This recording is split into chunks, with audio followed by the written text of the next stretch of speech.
Hello, Craig. Hi, everyone, to August 2nd, 2024 Sharia Away Book Club discussion slash recap. I'm Hoda, also known as Intrepid Bodies, here to hold space for a discussion and, like I said, a recap of part one of Angels Unveiled, a Sufi perspective written by Hisham Kabbani. We've been knee deep in this book, and I believe we will pick up like reading and things like that on the following week.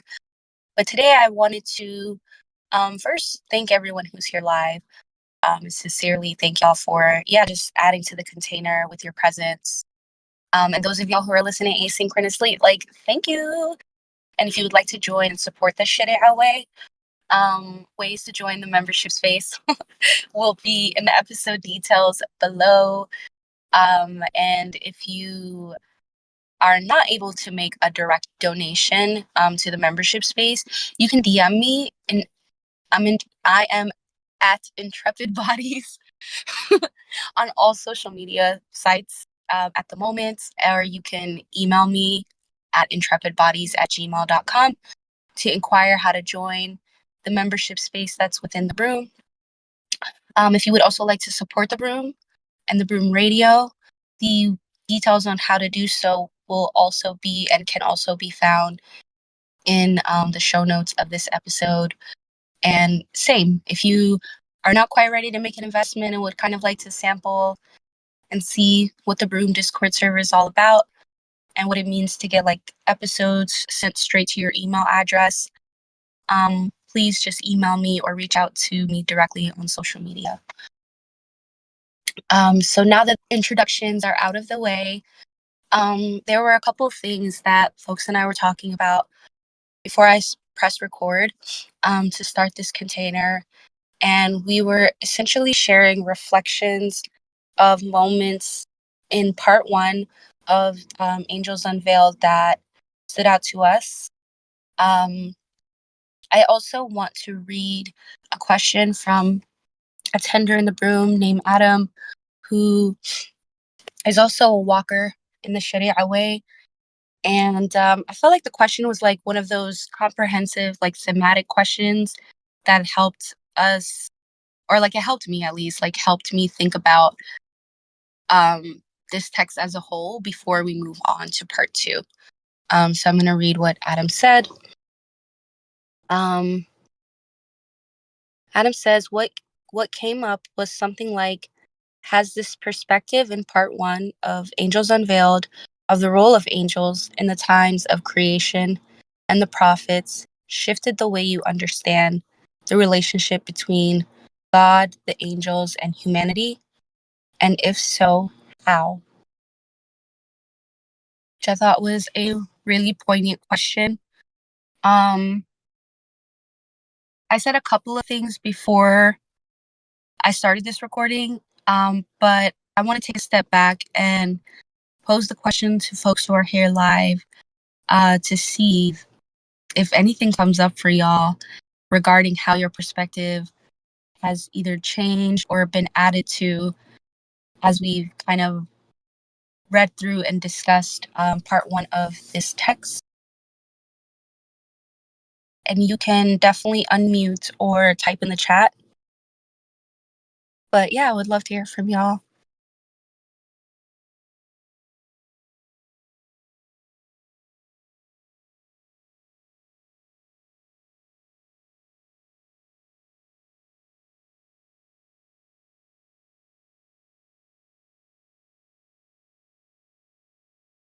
Hello, I'm unmuting. I say that, like, for the most part, a lot of what I thought before about angels was just like from a Christian perspective of like we were here about the angel Gabriel, and then like we know there's other angels, but mostly Gabriel, and he pops up and like makes announcements and tells people stuff, and that's it. Like we figure like God does all this stuff himself, and then he'll send messenger people, messenger angels, different stuff. But then, like after reading this book more, it gives me a different perspective of like there's like so many different angels for so many different jobs, and they got personalities, and you know, like different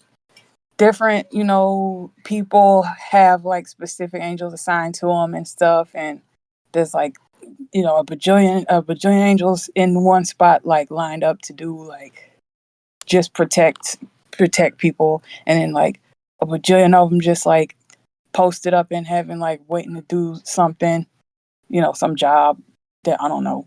And you got pre-life, afterlife, during life, seen and unseen, all kinds of just much wider variety. And then like the idea that like they're like in charge of different departments, and like creation and destruction and protection and provision, like whatever job God needs done on earth, the angels got it covered. Like they're a well oiled, organized machine. Like it's pretty cool. It's pretty cool. Like interesting to hear more stuff. But yeah, that changed my perspective. Like gave me more of the angel lore, I guess. Yes, Tiff. I'm glad you spoke to that. You said like lore in particular. Um, and yeah, like spoke to their many stations, right? I really appreciate that because I feel like, yeah, that's the one thing that really stood out to me is just, I guess when I was like younger and maybe like the way that I understood just like life and time and space. I was like, okay, like if platonic solids, I didn't think this when I was a kid. I was not that smart. But in my mind, I'm pretty sure it went something like this. Like if everything in the world is like platonic and solid, then I'm sure that like some of these like beings that are part of like God's payroll, and I say that with the utmost respect. I guess to me, I just kind of assumed that they were also like static and fixed in this way. And when I mean static and fixed, I kind of just mean it to describe like the opposite polarity that it seems like this text is like bringing into the picture, right? Like this sense of like this dynamic, ever present relationship that the angels have with humans, but then also that the angels have with God, um, was really impactful for me as well. So yeah, thank you for speaking to that. That was really dope.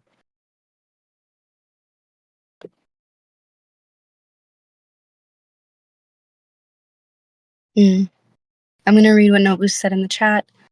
In response to the question, Nobu says, wow, that's a hard question for me to answer. Then Nobu goes on to say, I feel like in the past few weeks, my sense of the children of Abraham and also Adam and how their myths conflict and speak to one another has expanded so much. Wow. I feel like for the past few weeks, my sense of so Adam, how their myths conflict and speak to one another has expanded so much. Wow. Do you want to say what's expanded for you? And I definitely agree that these myths interact in like very, yeah, I would say intricate and intimate even ways. Um, it's interesting. Like, I feel like a lot of it has happened sort of outside of the book, but yeah, I feel like having like contact with the book and then contact with the gnosis of, is it like Sheikh Hisham Kabbani? Mm-hmm. Um, has sort of like given me keys which I can use to um sort of like deepen the experiences that I've been having, but also I feel like in some ways, it kind of feels like part of like manifesting the experiences I've been having with like, people who are connected to the lineage of, yeah, like Abraham mostly. I mean, I feel like, every human is connected to the lineage of Adam. Um, but I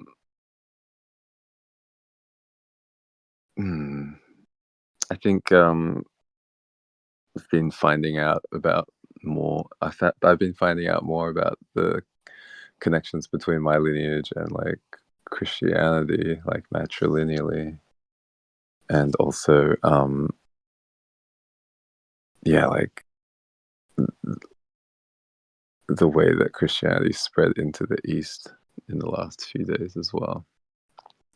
And in some way, it kind of feels as if like having some of these like codes in my awareness like allowed those conversations to happen or allowed those encounters to happen. Yeah, I'm not sure if I can say anything more. Yeah, dude, thanks for that offering and sharing what you did.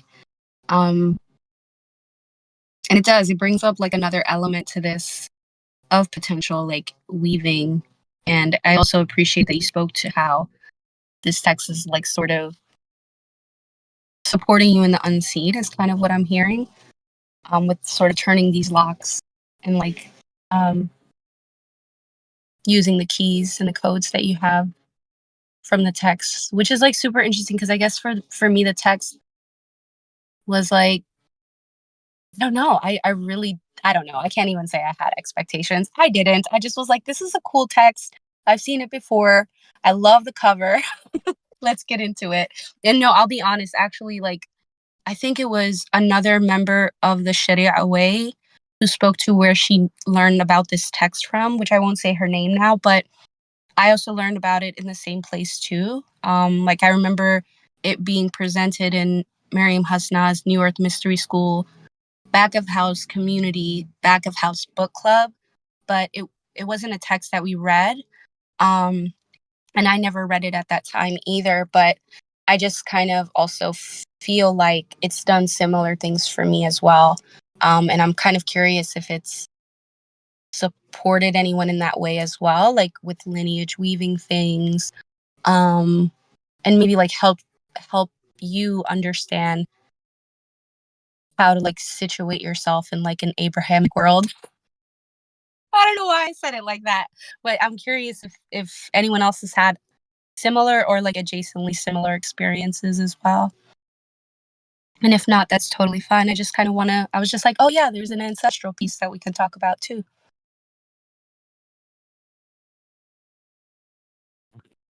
This is a really good question. I'm like, I'm curious to see what will come out as I try to respond. But this is Adam for those on the that are listening. Yeah, I mean, I would say yes for sure. And like, I've been amazed how this perspective has like added so much to like my understanding, which was coming more from like a Christian background as well, and like reading the Old Testament and then seeing angels in the New Testament. So like, but I feel like it's funny. I feel like I still have some weaving in like inner relationship work that I won't talk about with like God. Um, Allah, Adonai, however you want to describe the God of this that we're discussing. But I would say, like, what I will say is, like, I think this text for me has really opened up a better, for me, like, a more accessible way to understand and, like, feel into angelics and the way that angels and the prophets and the way that the prophets are bringing in divinity. Like, I think that's a big part of it. First, I think the Sufi perspective on the prophets I find much more I don't know. There's something different. It's a different flavor than the way that some of the stories of the same prophet show up in the Old Testament, and I find it much more like alive, and also much more yeah, like it feels more like this accessible piece of like, and I appreciate the way this perspective really paints angels as like really like emanations and expressions of all these different facets of God, as well as all these different facets of the relationship between the divine and humans and creation, and how like every single new like how there's so many angels being created too. Like I really appreciate this perspective because like I feel like the Old Testament, New Testament, there's not a lot of like gnosis that are shared on like the way that angels are come to be, right? And even how they come to be, like that's never discussed. Like at least with the Islamic perspectives I've been exposed to now, thanks to Sharia way, is like they explain like okay, you have Allah is making the angels and then the jinn and then the humans and kind of breaking that creation down, right? But that's something that's mostly just absent from the lineage that I was used to. And I love the way that this text describes how like people's expressions of mercy, of piety, of generosity, of radiant beauty, of all these different of sincerity, like of how like and especially mercy and like tears will create new angels, will create new like channels of communication, new like network, whatever, I don't know if the word is, but like these new lines of messaging and communication between divinity and humanity, and in how like when humanity acts in a certain way, it creates these like intercessory divine channels that are like creating feedback loops that then also like provide forgiveness and mercy channels to humanity to support the work that's happening here. And like that kind of dynamic interplay is at least what I felt from part one. Like it feels very alive for me. It feels like very accessible is the word I could keep thinking of like it kind of has inspired me to like think more about what prophethood looks like and what prophethood might look like in like this new kind of collective age of prophethood perhaps, and also like what it might look like to work with angelic or like the angles of divinity. So like that feels very fresh and revitalizing, and these conversations have been really eye-opening and like triangulating these different lineages and different people's gnosis. So I'll stop, but that's kind of what's coming up for me. Like it definitely has cracked open some new perspectives, especially on like these channels that these creation that the creation of angels like as almost like creations of messages that are possible to be communicated back and forth with the divine. Wow, Adam, thank you so much for reflecting. Yeah, I think what you said really picked up on something that I was also noticing in the text too. Like, our angels as messengers of light, like basically like highways of information between the divine creator, like source hub of information and humanity. And I think what you said and what you reflected on, I think speaks to like, yeah, like this sort of descent and also ascent of information and how angels fill in these spaces that we might perceive as gaps. But yeah, I guess what I'm also learning too is that there's like no empty space in space. And yeah, I think that angels as like messengers of light is like really precise in the way that it's described by Hisham Kabbani in this text. And it's actually something that I agree with, even like my quantum mechanics brain, like my scientific brain that tries to like come in and be like, well, actually, really likes that too, in the sense of like it's a metaphor that like kind of contains like the whole of creation and also speaks to like, yeah, like the possible. Well, I wouldn't say that the text spoke to it specifically, but you definitely did, right? Like this idea of like what does prophethood look like um moving forward, I guess, is kind of like, or like kind of in this maybe more future timeline. And so yeah, I really appreciate that reflection. Yeah, Adam says maybe, yeah, we are just reflecting on like part one of the text. And I do have a feeling that there's something about this text that's going to get really esoteric, because there is a chapter on someone speaking in tongues, I think in part two. And I don't want to get too far into that, but I'm like, ooh, I'm really looking forward to getting into some of those. Like, okay, so like how does the power of prophethood or like maybe like revelation, let's just say for the sake, according to Hisham Kabbani, like what does it look like in in the section that he titles the present, and even the section that he titles the future. I guess we'll see, right? So that's really juicy to me. Yeah, and Adam says, but this foundation feels like it's more expansive. Absolutely. Yeah, and that's another thing I wanted to reflect on is like there's something really explicit about the way that Hisham Kabbani has like woven this text And I really enjoy that part one is centered in quote unquote the past. So we kind of get this story of like creation or like, yeah, like how life came to be, not only through Genesis, but also like through the dissension of all the stories that are told, and how these prophets came to be, that I think speaks to like an order of operations. And again, I'm not coming from like a Christian background, so I can't say that it like particularly filled gaps for me. But as you say it, Adam, I'm like, that makes total sense. And yeah, I can imagine it being a bridge to understanding some of these maybe like obscure understandings of how like life works can maybe become more concretized when discussing like texts like this. So yeah, that's really juicy to me and really fun. Um, yeah, I'm curious if anything else comes up for y'all in reflection to part one, any parts of the text specifically or as abstract as y'all would like to be. Oh, my neck just cracked.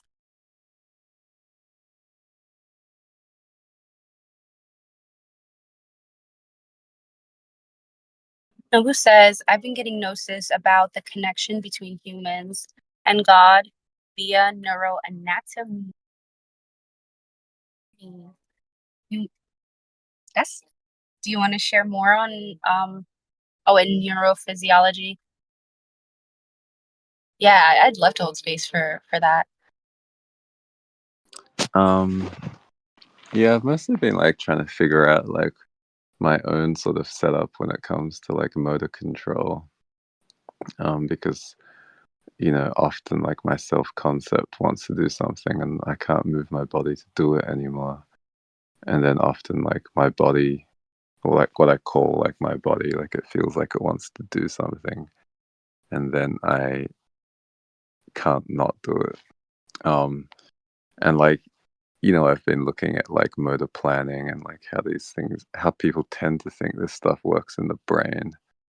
But there's something about what Adam said and like what's kind of unveiled in the text around I just kind of realized how like the title is kind of a bit of a pun or something, but about like like these I'll call them like watershed moments, like on a human level, which open up the creation of like quote new angels unquote.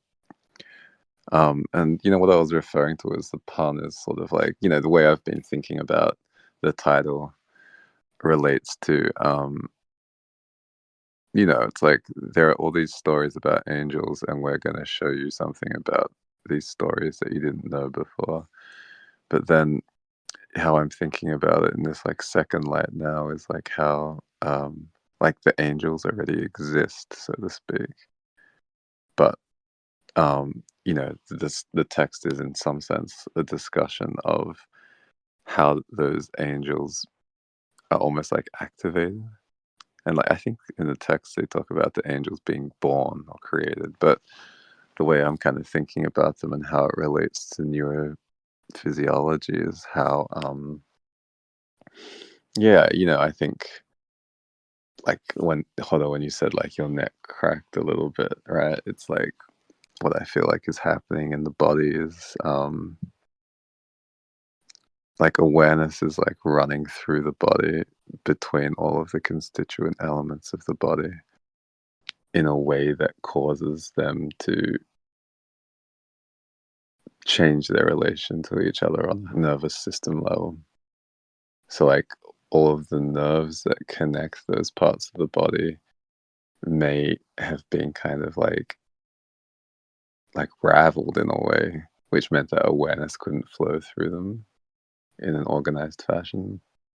And then like when awareness is able to flow through those nerve signals, it like sends electrical signals through those like nerves into, I'll say like from a neurophysiological perspective, like what's called somatosensory cortices, right? Which are basically parts of the brain which are sort of like maps for all of the mechanoreceptors and proprioceptors and nociceptors in the body, mostly in like fascia, which help, you could say, like the self that lives within the brain understand the physical body and the environment the physical body moves in. So I feel like my understanding of this is still kind of like quite fractal, so it's like difficult to talk about in a linear fashion. But yeah, like there's this sense that like, you know, I think like you'll know that my starting frame really on a cosmological level is that like we are kind of like cells in the body of God. And like earth, you could say, is like an organ in the body of God, or, you know, like there's many different levels of the hierarchy of a body. But like when some of these cells like change their relationship to one another, or like awareness or like connection occurs between separate beings within the body of, I'll say, L shielding, then it activates like new nerve signals or new nerve signaling pathways. And then, you know, like God in the brain, you could say it, like the God in the brain of the body of God, or the self-concept of God within the body of God changes its relationship to the constituent elements of the body of God, which is like us. Does that make sense? I'll check the chat. But yeah. So, you know, a few different times we've kind of talked about angels in the sense of being these like messengers from God and messengers to God, right? Like there are parts of the text where the angels are like sent to earth to like observe how things are going, which I would say is like passing messages back to the self-concept of God. And then of course, like I think like the more typical arrangement of like the self-concept of God and angels to humans is for like humans to get messages from the self-concept of God via angels.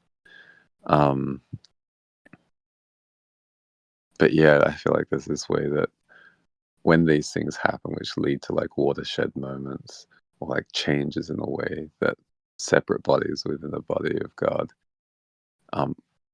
connect to each other and like can see each other and can like even see themselves, because this is like kind of the fractal part, right? Like within the bodies of each human, there are also like cells and separate bodies, right? So it's like something sparks between like the parts of our body, and like often a lot of us in the broom, for instance, we talk about feeling things in our body and experiencing kriyas, and then that sparks like a different self-awareness within the body of, you know, each of us on earth, and then that sparks like a different like connection with the self-concept of God within of the universe that we live within. And then, you know, like to bring it back to like my personal experience, I'll say that like the ways that I behave, first of all, like the ways that like my self-concept perceives reality change every time I feel like my fascia unsticks or reorganizes itself. And then also the way that I can like act in you know, the universe that I live in also changes, right? Like it's like the self-concept changes, and then the way that the self-concept can like control my body, or maybe not even the self-concept, but like aspects of like the brain can like access my body, also change. And yeah, I kind of have this like shape in my mind of how when that happens on my level, and then when that happens so that my connection to God changes, like, you know, angels are like quote unquote unveiled, then you could say that like the level of coherence between the self-concept of God and what's happening inside, I'll say, its body also changes. And you could imagine that, like, our God, right? Like the body of our God can interact with the body of other gods in its external universe in different ways too. And yeah, I feel like that also like comes back down, right? You can imagine like the bodies of other gods interacting with the body of our God in that external universe, leading to changes in self-concept that cause angels to be like, yeah, again, unveiled, such that like yeah, like new relationships, new ways of relating are activated within the body of our God. And this is like, I'd say, like giving me another frame for how yeah, you know, I think like the healing of like Adonai, or like you could say like the integration of Adonai within the body of El as like a self part, right? Like a fragment of self, which I think is like kind of like you know, I think it's like a frame for talking about trauma integration, which is familiar to people who are familiar with like internal family systems or IFS or soul retrieval or a lot of like alchemical or shamanistic process work. I feel like that this frame kind of explains, I would say, how like you could say even like other star systems are working with the star system of our solar system in order to heal like the relationships that are happening on Earth, like the social models, the dynamics of relating, the economic models. And I would say like the same probably applies to like galaxies.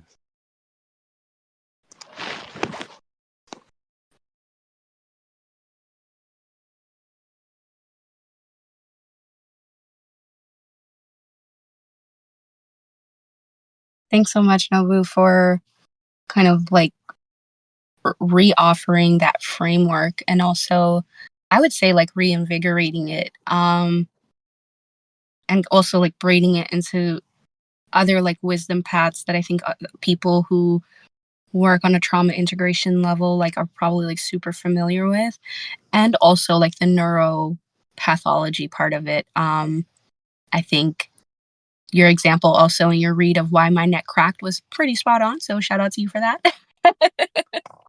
Because yeah, I've been kind of like working on fascia unsticking and also changing my self concepts relationship to like my larger field. Um, as I like, yeah, like weave in that work that I've been doing as well. And so, yeah, I'm kind of curious what, dang, there actually, wait, there's a couple more things coming up for me. Um, yeah, also, I really wanted to reflect back, just the appreciation of, yeah, like the concept you shared, which I don't actually think it's a concept. I'm like, yeah, it's a framework of like angels.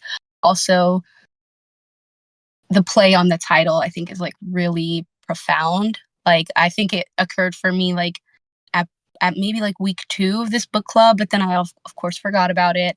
And then it occurred for me again before today's book club, and I'm like, yeah, no, it's truly like an unveiling of like the mechanism of um not only like the way angels work, I think within the greater body of God or collective bodies within the body of God, but I think also um, it brings to mind like what we talked about a little bit last book club, like this mind of God, also framework that I believe Adam brought in, that I think speaks to this like interconnectedness between different bodies of intelligence and different bodies of wisdom. And I also appreciate what you said about how the changes on a microcosmic level can travel back up the stream to like a macrocosmic level, and also vice versa. Um, and yeah, I'm curious what that brings up for y'all. If there's anything else to reflect on regarding that, or anything else that's different than what I said.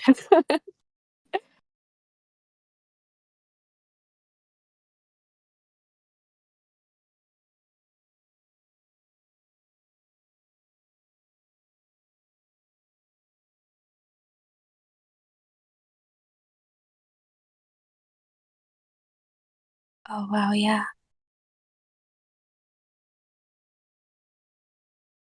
Ooh, Lexi, I wonder if you brought this up because prostration and the way that it kind of changes, like the ritual of prostration changes the way like information flows. That's kind of what I'm getting from what you said. I'm curious if that aligns. Okay, let's see. Nobu says, I'm thinking of how it might change the way many people feel about trauma integration if they imagine that every time they see themselves or see others differently, it's giving the self concept of God the opportunity to connect internally to itself better. I don't know why that got me verklempt reading.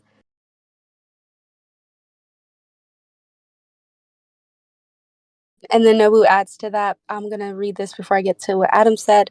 Nobu adds that, and if they could see the way things on earth are disarray arise from God's self-alienation. Whew. Hmm.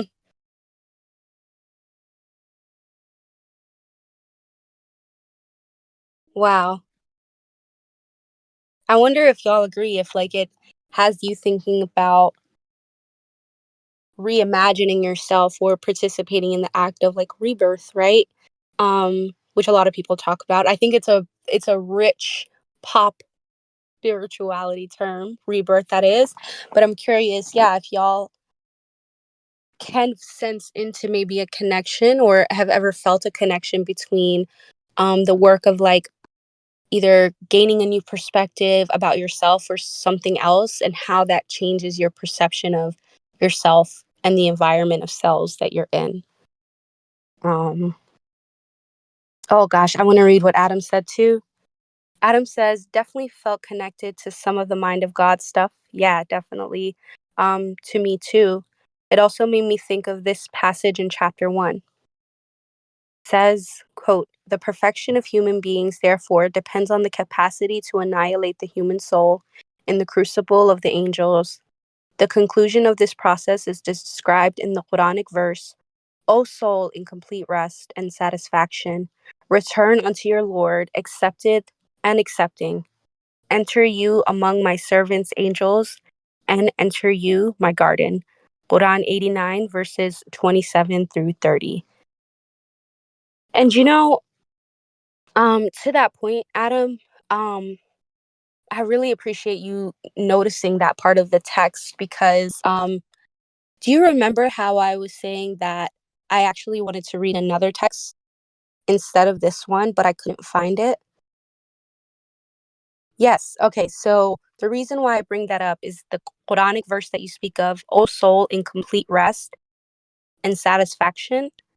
Um, in this other book that I'm speaking to, which I won't give context for because I can't find it, so I can't reference it.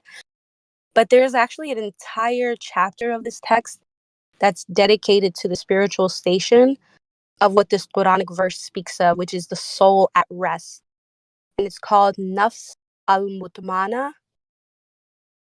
And the soul at rest describes precisely what this Quranic verse speaks of, how the perspective of the self-concept can be so immersed within the realm of angelics and the highways, let's say, to and from the divine, that there is this rest, this sense of peace that becomes part of this soul or soul group, right? Cultivation, um, as a means to facilitate that bridging process, right? Like this is, of course, talking about like macro kind of like stuff. And this book was deeply esoteric in the sense that I would say, it was speaking to initiates of this particular path. But I've always that phrase has stuck with me. And this was years ago. And I've always told myself, if it happens one day, it'll happen. But I've wanted a tattoo that describes that, like nafs al mutmana, because I'm like, that's a goal right there. Like for my own self concept was like, yeah, I'm definitely trying to get there. So yes, and I'll spell it in the chat. Nafs al al mutmana. I believe that's how it's spelled, but if I'm wrong, I will happily correct myself. Um, Yeah. So yeah, I wanted to kind of say that in reflection to what you said, Adam. Gosh, I just pray. Listen, Allah, if you listening right now, I need that text again. I pray I can find it. But I'm gonna keep reading the chat. So Adam also says, I do think it's incredibly vitalizing and clarifying, especially for those that don't feel like they are quote unquote contributing or can't add to life. Absolutely. Yeah, Adam, I agree that it makes the micro way more cosmic than I think we perceive it to be.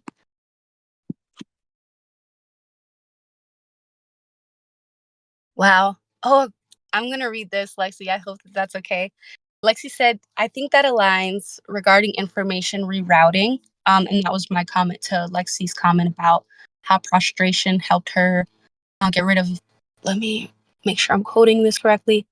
Lexi says, this reminds me when I had shielding disordered eating, and prostration would sometimes reroute my DMN so that the psychic attack would stop for some moments. And so Lexi says, yeah, I think that aligns regarding information rerouting. But I was also thinking of the electrical impulses or like rerouting my what's DMN? Default mode network. Yes. Okay. Thank you. Lexi says rerouting my default mode network to a healed god rather than my cells vibrating to the frequency of a sick god. I don't know if that makes sense, but it's what's coming. It absolutely makes sense. Absolutely. Thank you for saying that. So Nobu's Mingon, the quote, annihilate the human soul. Yeah. Definitely cause for pause. Okay, I'm going to read what Tiff said. Tiff says, I feel like when I do prostration in the prayer movements and all the blood rushes back and forth between my head and feet, I wonder about what is being communicated in that blood flow / energy flow. And I think Nobu's ponderings on neurological communications reflect on this in some ways. Absolutely. Wow, thanks for saying that, Tiff. Oh, that's so specific to like the way that you described it. Like the way that our blood is literally transferring information. Wow. And Nobu says in response to Tiff, thanks for bringing in blood because I've likened angels to blood before. And I was like, okay, but why am I talking about neural pathways now? Oh, yeah, it's weaving. Is it weaving together? Are things being woven for y'all? Y'all know I like. Yeah, I mean, Sorry. yeah, I mean, I guess it feels like. I mean, I think like there have been parts of the text where they talk about like angels and sub-angels, and of course, like there's this concept of archangels, and then just like not archangels, right? Mm-hmm. And yeah, in the past I've kind of talked about like angels being like blood cells within like the organ of the heart, which is more and more people sort of understanding that the blood is kind of an organ. But yeah, like right now we're kind of talking about the self-concept of like God and like nerve signals and electrical signals within those neural pathways being angels. And it kind of like opens up the possibility that like maybe the archangels represent yeah, like different organs within the body of God, right? So like the self-concept of God could be like Archangel Gabriel or something. Mm-hmm. Like Archangel Raphael could be like the heart complex of God, and like they could all map to like different chakras or something like that. And therefore, yeah, it would make sense to me that like blood can represent like angels, and also like neural pathways can represent angels. Yeah, there's like I think like a really like rich organizational structure within the body, and I don't even think we even have like the concepts quite to explain all of them. So I guess that's how it's weaving together for me. Mm-hmm. Yeah, thanks for saying that. I appreciate it. Yeah. Because it does. Yeah, and I would say that that aligns for me too. Like, there's this intricacy that already, I feel like rests in understanding our own body and our own form.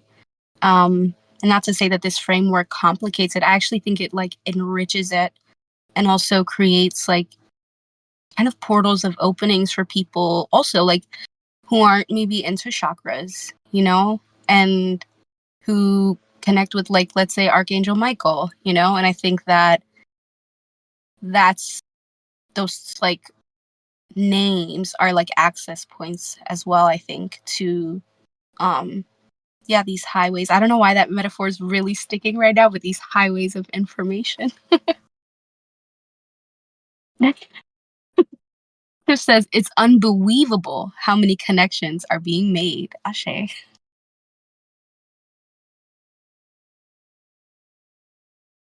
Oh, there's so much coming up. So Adam says the self-concept piece reminds me of the angel of the Lord in Torah, like their direct voice. Ooh, ooh. Do you want to say more on that, Adam?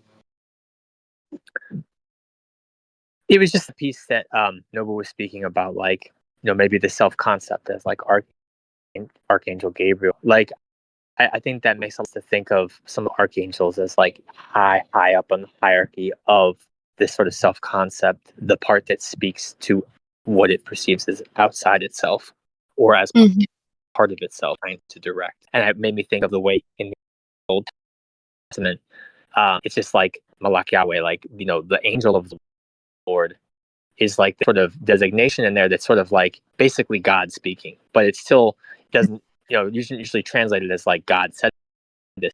It says the angel, like it still has this, like there's an intermediary. Yeah, like Still, Mhm. Yeah, I see what you mean. I see what you mean. Thanks for breaking that down. Um, yeah. Oh man. Yeah, and it feels like there's like, oh, there's so much coming up for me right now. So I'm gonna just continue reading the chat because that's what feels the most aligned.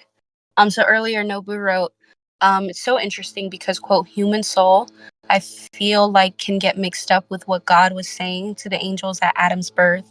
Human soul as connected only to God. But if I remember correctly, nafs is more like animal soul, or what I would call instinct in this example.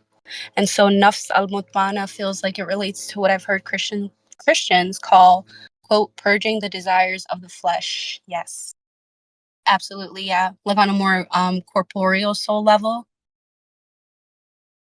I wonder if that's what comes up for you.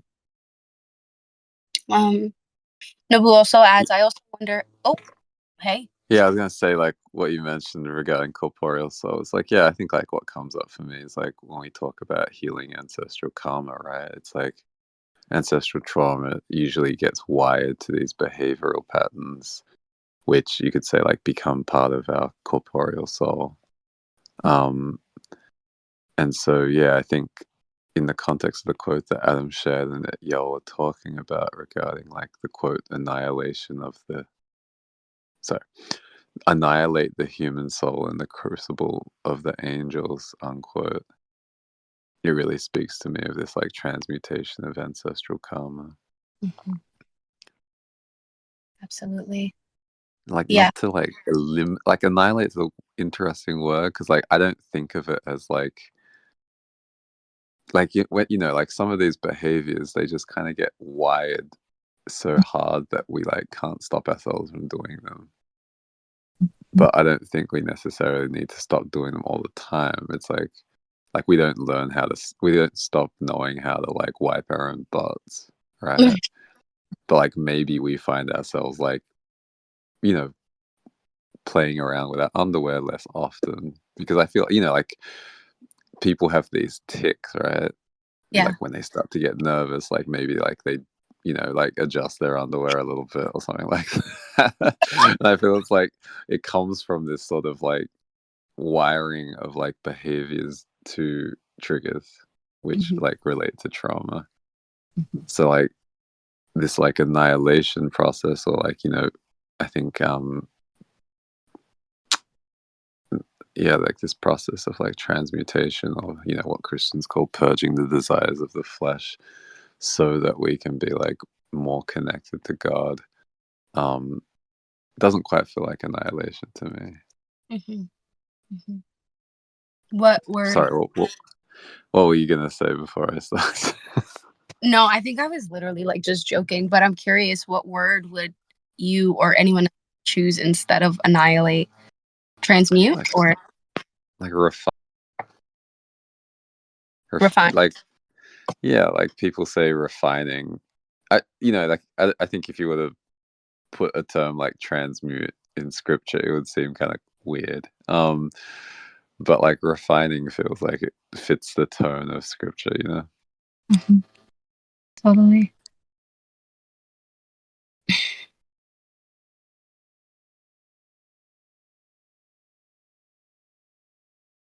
Yeah, I feel like refine speaks to like the intricacy of the distillation process that ancestral work, I would say, brings up for me. Yeah, especially when you're talking about like not annihilating certain things. Like there are parts of our ancestral story and our like lineages that we want to keep around, and like part of that microbiome that's like literally tied to like our instinct, and for some folks is tied to our connection to God. And some for some lineage, I would say for most people, once they get the gunk out, I'll be honest. But yeah, I like this. The word refine too literally gives me the picture of like sifting flour through a sieve so that you could have like a finer grain, more essential part of what you're working with. And so I like that word refine. Oh, Adam brings up that perhaps the annihilation speaks to the idea of separate souls that's being like annihilated. And that's definitely, I think that's more like a vertical way of looking at it. And I can definitely see that too. Like maybe like the ego, the part of the ego that's connected to the soul, like sort of fading into the background. The part of the soul that, or ego, that creates the separation between ancestral and maybe like cosmic processes. Is that kind of what you mean, Adam?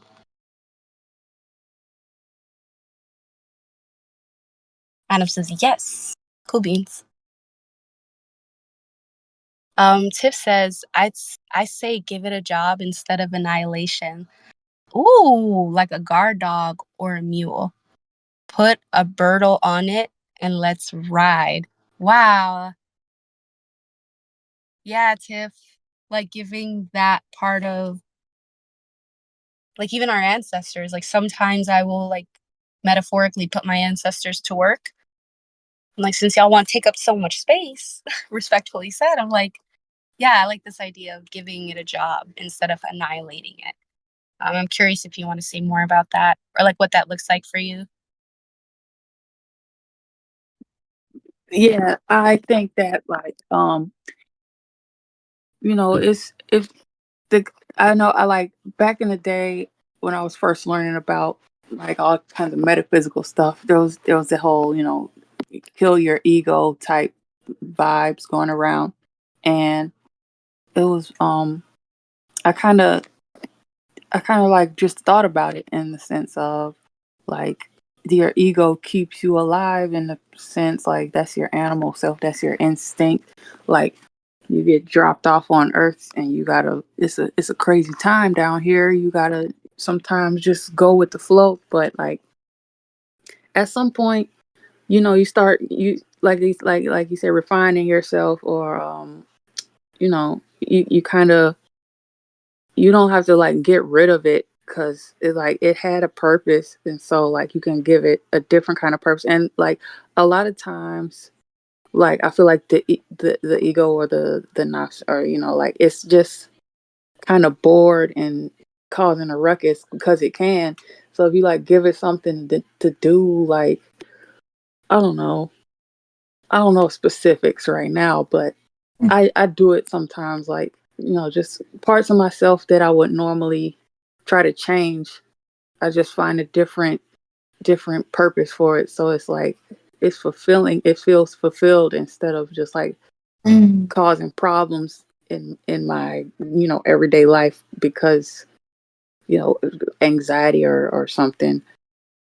And yeah, it's like it's like when you got like a overzealous kid who is like bouncing off the walls, and you like give him give him a football and tell him to go run around and play outside real quick, or carry these toys over to the other side of the room and organize them. Like, I don't know, just give it a job, and it works for you instead of just being an annoying thing on your back. That's pretty much what I think. Yeah. Yeah, that feels really alive for me too. Like this, even when you brought in the metaphor of like a really active kid, like, you want them to burn that extra energy off, but you don't want them to lose that ability to like play later on, And so it's like, I just want you to burn the energy off, little Timmy. I don't know who Timmy is, but hey, Timmy, so you can get some good sleep tonight because tomorrow we're going to spend a whole day at the park, right? And I think that metaphor, yeah, I think that that's also another framework that speaks to like refining that instinct or like our instinctual drives, or yeah, this idea of like understanding maybe like that's what's coming up for me now is like understanding what the flesh wants so that we can help it get what it needs without like turning on these like levers that would kind of cause more trauma or like re-traumatize us, is something that comes up for me now. So yeah, Tiff, I appreciate that.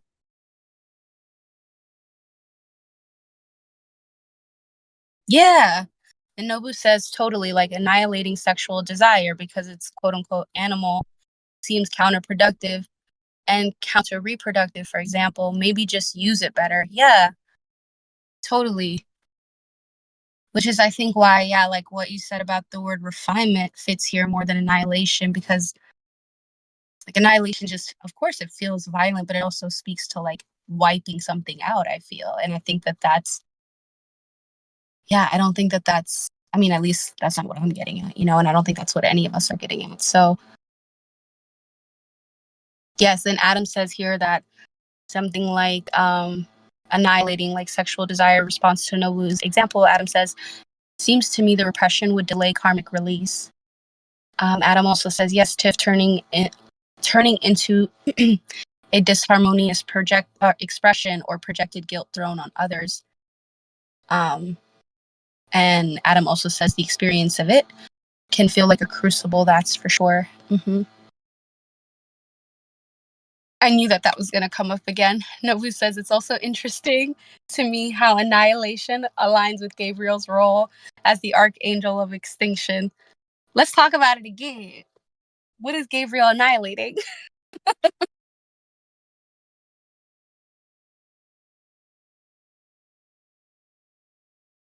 Ooh. I'm going to read what Lexi said also, that what Nobu said about sexual desire, for example, reminds Lexi of giving ancestors new jobs or even like receiving new guides. Absolutely. But yeah, I guess I'm curious what comes up for y'all in relation to like the unpacking that we did around the word annihilation and ancestral and shared trauma, I should even say. How does it change the way that we see Gabriel's role as an archangel? And like, yeah, can we more clearly maybe see what he's tasked with when he's told he's an archangel of extinction? Ooh.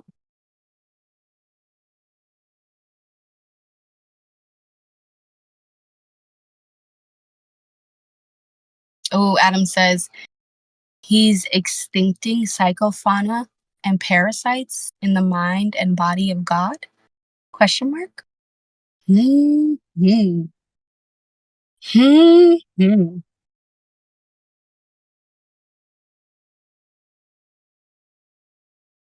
Yeah, that's definitely. I don't disagree with that. I'm just exercising a little bit of restraint. Lexi also adds that, Lexi says, I feel like I always thought he was Yin, Archangel Gabriel, but he sounds pretty yang to me, laughing my ass off. Totally. I can see that, yeah. Because he's busy. He's definitely like the busiest, I think, archangel. Is he like in all of Abrahamic? I know for sure in Islam, but he seems like he's the busiest across the board. So that aligns for me. Nobu also says, I can see how the messages we have from Gabriel fire up the crucible and cause us to end up in situations which force us to purge our animality. Ooh, wow. Yeah, I really also love how you wove that, like fire up the crucible and cause us to end up in situations which force us to purge our animality. I can absolutely see that. Yeah, and so this, yeah, I'm definitely seeing an intersection too between what you and Adam are sharing about. Whoa, I feel like I'm getting a download right now. Yeah,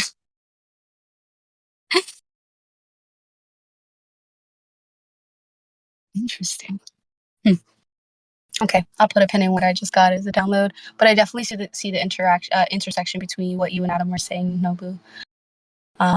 Oh, and Nobu adds, for example, like holy wars. Yeah.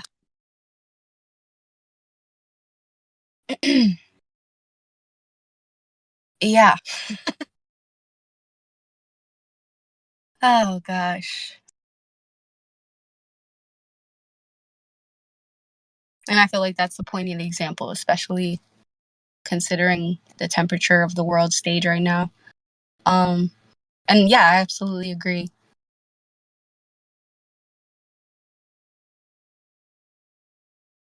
Almost like Gabriel fires up the metaphoric, maybe like pressure cooker, so that some of these like ancestral ties can be purified. Would y'all say?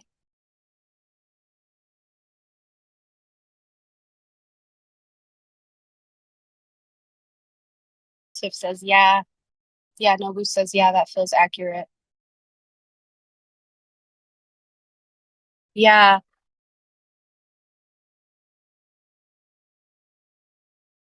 war amongst the children of Abraham specifically. Yeah.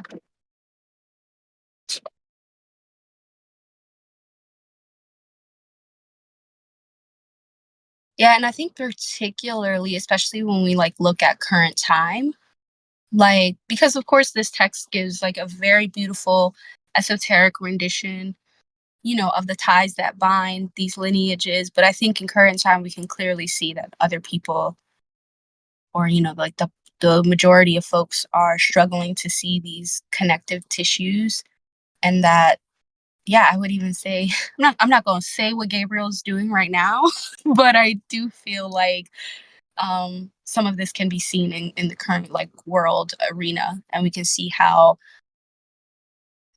the current conflict um, in Palestine and in Israel right now really, I think, reflect almost like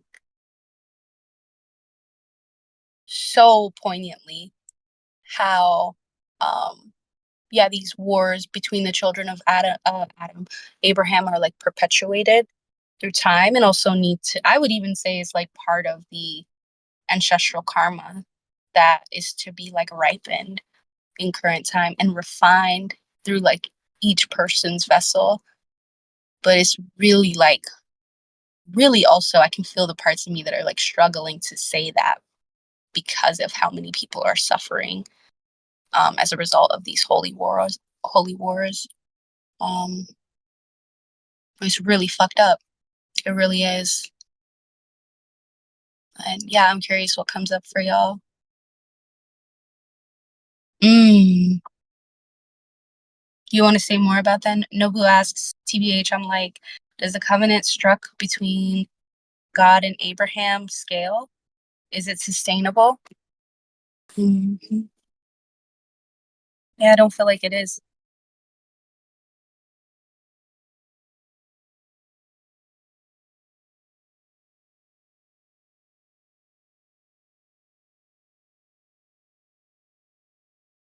Hmm. And Tiff also asks, I feel like some of the war isn't as holy as they claim, and I agree.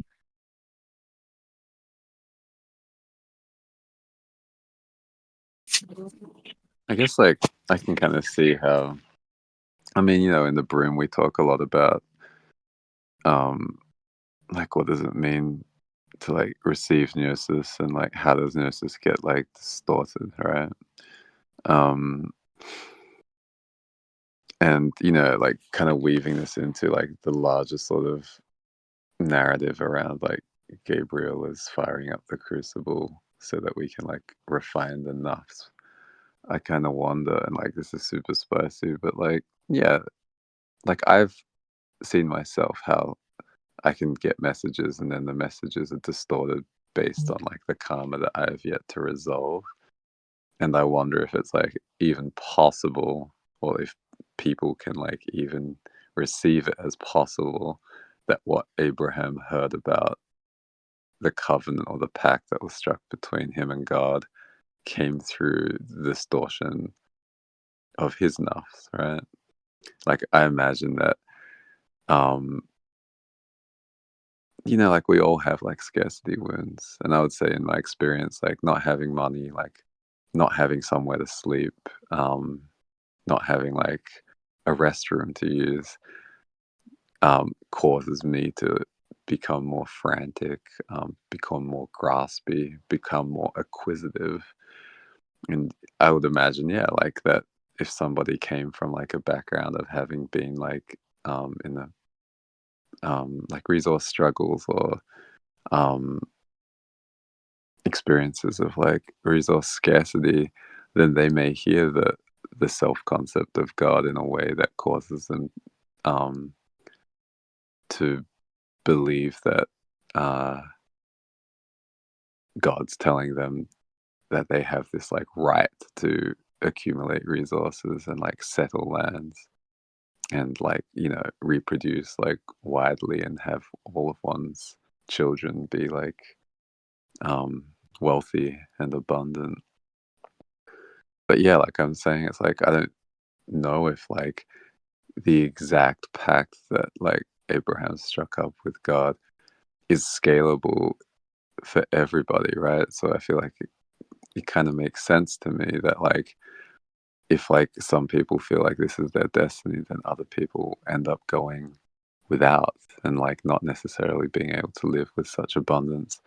And then it makes sense to me that those people end up hearing the self concept of God in a way that tells them that it's their right to have all these resources and riches and all these lands, right? Because now they're seeing God through the lens of the trauma of having resources deprived of them. And then you get like squabbles over resources, which escalate into wars. Does that make sense? Yeah, it absolutely does. Yeah, because it's quite literally like you're asking about the sustainability of God's promise to one man. And yeah, again, the question of scale comes up because I'm like, okay, if there are 9 billion people on Earth and all of them interface with a version of Al today, let's say,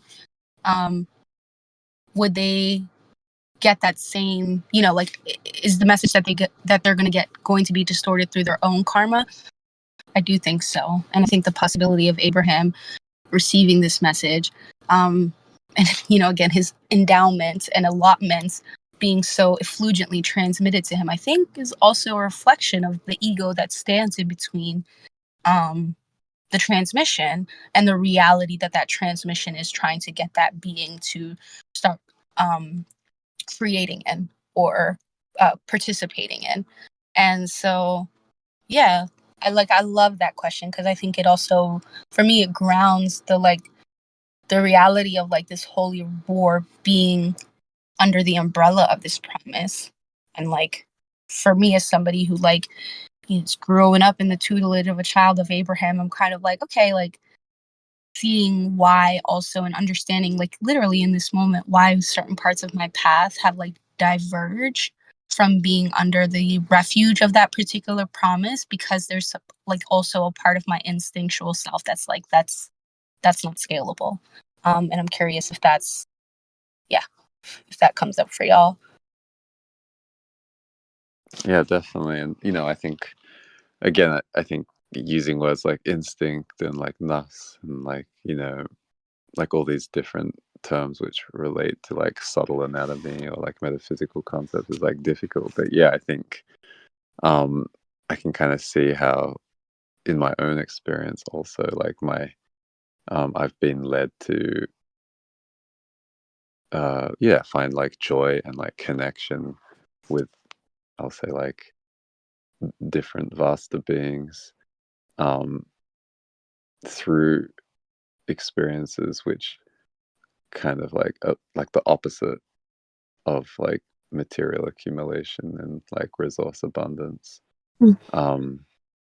And yeah, I guess I'm kind of just like peering into the timeline where um these covenants, like these, I'll say, like competing covenants sort of Mm. play out and create that, yeah, like that crucible so that people have to come to terms with their own karma and maybe end up opening up like in the way that many of the characters that are described in the text open up when they have these like watershed emotional moments.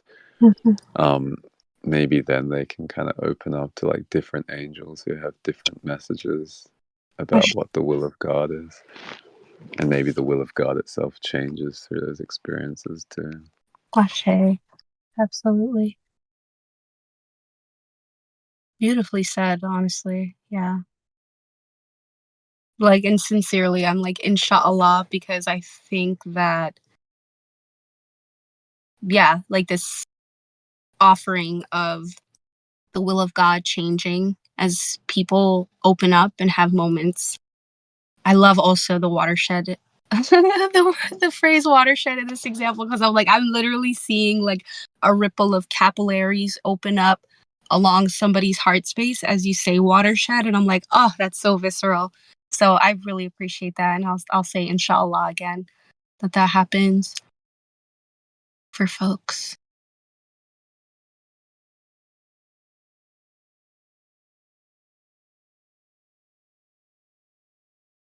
Wow.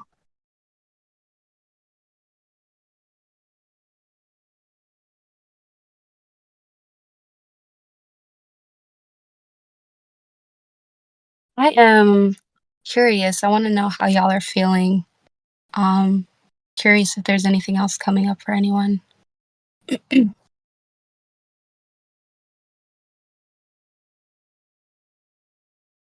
Mm. Lexi drops some mathematics in the chat. She says, elements of fire as aligning my will to the will of God. Bars.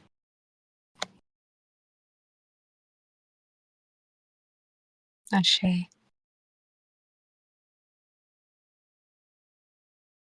No, Tiff. We kind of diverge, but I also would love to hold space. We did adjacently. But yeah, if you like to say more on it, I'm holding space.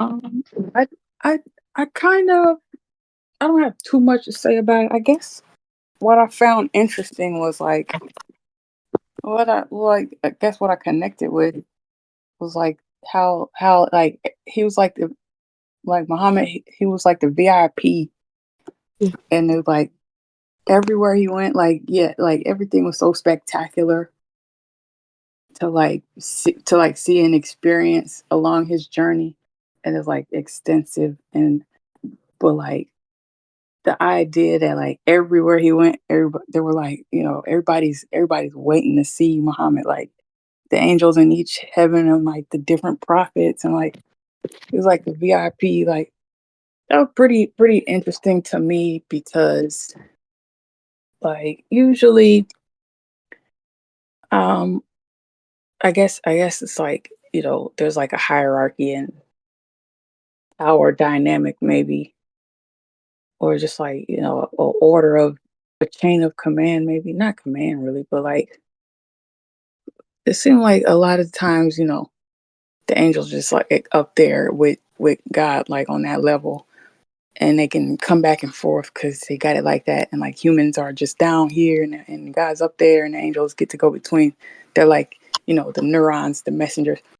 But then like it just seems more like personal in that way.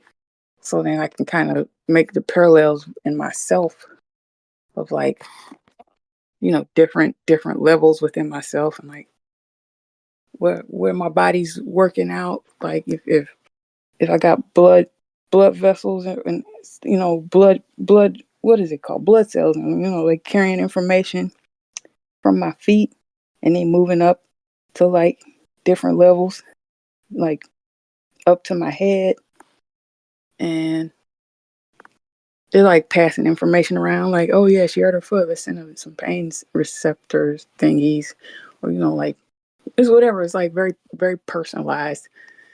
So that kind of saw some parallels there. Hmm. Beautifully said. Yeah. Yeah. There's this intimacy in the prophet's journey that, like, would you say makes it like very easy to relate to in the way that it's like described in the text?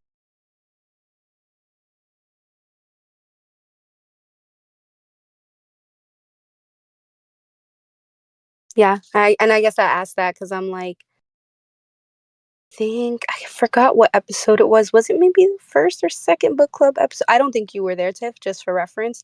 But I was like, I think when I first read about the prophet's night journey, I had a very similar experience where it struck me in a way where I'm like, whoa, like my self concept can like go to the lote tree of the furthest boundary. Like, what? Like, yeah. So I kind of feel like it emphasizes also what you said about that like VIP experience. Adam says, Muhammad, peace be upon him, the ultimate VIP in the brain of God. And yeah, Nobu says it did feel like he was getting a tour of the cruise ship casino or something. Yeah. Yeah. Yes, absolutely. Nobu, thanks for saying that. Yeah, Nobu says, I guess it feels aligned to say that the VIP experience came after much suffering. Yeah. He spent a lot of time in a cave, you know? Yeah, same with Issa. Yep, Ashe. But yeah, there is something really deeply intimate about that I'm glad that you kind of spoke to that, Tiff. And like, dude, yeah, if I could, I would probably spend like the next 6 book clubs on just like the intricacies of that of the night journey, but I'm like, it's not sustainable. Speaking of sustainability, um, but no, it's really striking, deeply striking. Tiff says, I wouldn't be mad if you did. I know, I'm wondering, I'm like, I'm totally open to also create a thread on it because I would, yeah, just kind of like, if y'all feel inspired to like speak to notable moments in this text, I welcome y'all to, add it in the thread, in the appropriate thread, like for the week, or you can just kind of share it in Islamicacy or Atelier if you would like to as well. Because I would happily like, I feel like because there's only like a certain amount of time on these recordings, I'm definitely down to like continue talking about this stuff in like text. Yeah, yeah. Nobu says, I guess we have the weekly threads, but some of the topics transcend weeks. I agree. Well said. Yes, Tiff. Feel free to start one too. Because I think, yeah, I agree. It's super rich. Um, yes, y'all. This was super. I didn't know that this conversation was gonna go. I didn't know what to expect, but I'm really grateful that it went the way that it did. I will say that before we close this container, I did want to read Surah Quraysh. For some reason, I really don't know why. I just was chanting it and singing it throughout my day as I was like cleaning and going for a walk. So I was like, I'm just going to bring this as an offering. It's a really short surah, but I thought to bring it as an offering for today's book club. Tiff says it's her favorite one to recite. Oh, yes. So please sing along with me if you like.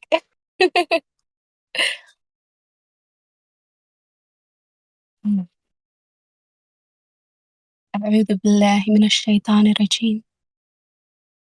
بسم الله الرحمن الرحيم.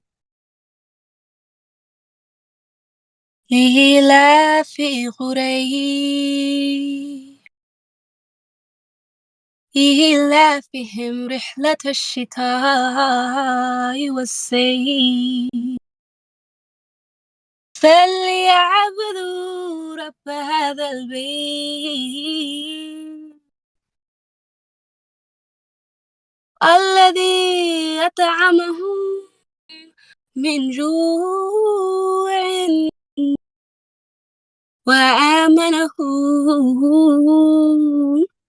من خوف.